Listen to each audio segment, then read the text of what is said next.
Alright, welcome back to the rest of the story.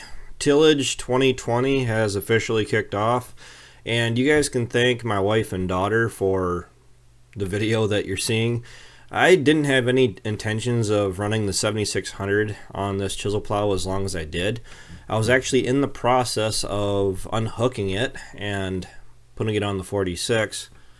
Well, I hadn't quite gotten it unhooked from the 7600 when Brittany showed up with Relina, and they wanted to go for a ride. And unfortunately, well, yes and no, the 4640 with the Soundguard cab really doesn't have enough room for Relina, and to be quite honest, this cab just barely fits her inner carrier. So at least she was able to ride along. Brittany said she didn't sleep at all, basically all day today, and all it took was about 2 rounds, and it knocked her right out, which is awesome. So this is actually not her first time riding in the tractor. I believe she got a ride back in January with my brother Ryan. Brittany went and rode with Ryan back to the farm in the 76. So I actually had a couple people commented on my Instagram post, because I did post a couple pictures and a video on Instagram, actually just a video on Instagram, of the 7600 running on this chisel plow. And the pretty well common question was, it must really be working the 76 out on this chisel plow. And to be quite honest, not nearly as much as you would have guessed. Compared to the 4640, maybe it's just the conditions I'm running in, but the 76 would probably give the 46 a pretty good run for its money. I really didn't run out of power, but the 7600 is turned up. I actually lost traction more than I lost power. I don't have a whole lot of weight on this tractor. I don't have any liquid. In the 76, the 82 doesn't have any. It had water in it when we first got it. We had that removed, and then the 4640 is the only machine that we own that has any type of liquid in the tires at all. I do believe that's just the inner rears. So myself, I try to stay away from it, just because, well, for one, the 7600 is my chore tractor. I'm actually planning on doing some brush hogging, some brush cleaning, brush removal in the next week or so if the weather permits. And I really don't want a super heavy tractor for a lot of our chore jobs. But like I said, this is more of a few hours that the 76 was capable of doing the job, and it was convenient that it allowed my wife and daughter to ride along. So yeah, I only ran for 4 hours, and tractor didn't get hot. Hit the differential, and with the front wheel drive, mechanical front wheel drive, it actually pulled this chisel plow like a dream. And I don't know what the other what the other tractors in this class actually run as far as horsepower. The 7600, I believe, from the factory is only supposed to be 115 horse, and on the dyno it's putting out 140. Now the 7700 and the 7800s, don't quote me on this, and anybody that actually knows this, feel free to comment and actually correct me, but I do believe that the 7700s are rated right around that 130 horsepower, and I wanted to say the 7800s were in that 150 range. I'm not sure. I know I can look it up on tractor data, but it's late. I'm tired. I want to get this video put together for you guys. And as you can tell, I'm not in the tractor. Brittany was riding along, and she's more than capable of running the tractor.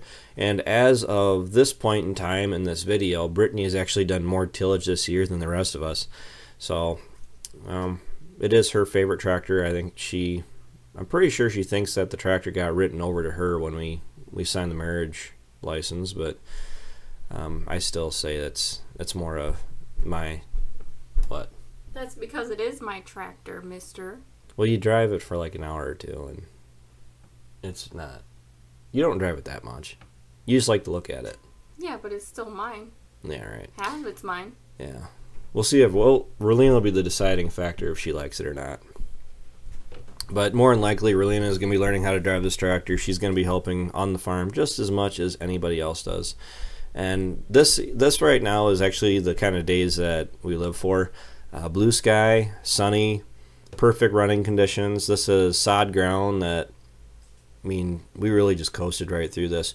We're running about 9th gear, 10th gear, depending on the kind of mood we're in. Bouncing anywhere from 4.5 mile an hour is actually the slowest we got, and about 5.5 was about the max.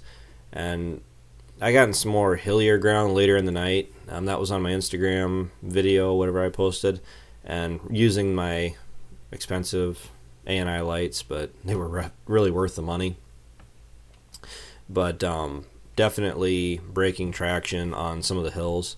That is my problem with, and maybe I should do a video discussing this, with chopping corn heads. It's not the head that we had on the farm last fall. It's not like the head itself. It's just the fact a chopping corn head with the knives that are going through and shredding the residue, the stalks as they're going through the corn head. It leaves a mat of material or a mat of residue on the ground, and I've always heard people tell me this, but I've never experienced it myself until this year. But it leaves a mat of material on the ground, and if you're going through any of our corn ground that hasn't been VT'd, which, let's be realistic, I only got maybe 40 acres of our corn ground VT'd last fall. So basically all of our standing corn residue is muddy and cold underneath that literal mat of residue that is in the field yet. So that's not that big of a deal. If you were able to go through last fall, chase the combine and chisel right behind the combine, that'd be great, because that way the residue should be allowed to flow through the machine a lot easier. You're not plugging it all the time, and you're able to, hopefully do a pretty decent job, I'd say, of tillage. I mean, it incorporates it all. But if we have a year like we had last year where zero tillage got done, I mean, we actually can say we have some chisel plowing done now. But as far as just going in with a chopping corn head and wanting to get into the field early, I mean, let's face it, this is an early spring. I mean, it was nice like the last week of March, second to last week of March, and I gotta say, it just it could probably take another week of dry weather to really get that ground underneath the corn, on the corn ground, actually dried out good enough where we weren't bringing up as much mud as we are. So, but we can't wait. It's to that point anymore. You can't sit around on your hands and waiting for the ground conditions to be absolutely perfect. They are infinitely better than what they were last year at this time. Last year, our fieldwork season, as far as being able to do any fieldwork, I think lasted for about a week and a half. About 4 to 7 days for planting corn and beans, and the rest of the time was for a little bit of tillage we were able to get done. And I really don't want to do that again at all. So it's actually nice. We can actually pace ourselves a little bit going forward and not be panicked quite so much as far as, it's getting late. But that is why when the conditions are good, it's the 5th of April. I mean, it doesn't take a week or two of rain, which is possible. They're calling for a day of rain here in the next couple days, showing the lights here. I'm really hoping that we don't get knocked out for a week or two, because then it goes from an early season to getting kind of late there season really quick. So this is an unedited. This is the video clips as they were loaded into the movie editor, and honestly, I think that works for tonight. So thanks for riding along. I really appreciate everybody that watches and supports the channel. Make sure you like, comment, and subscribe.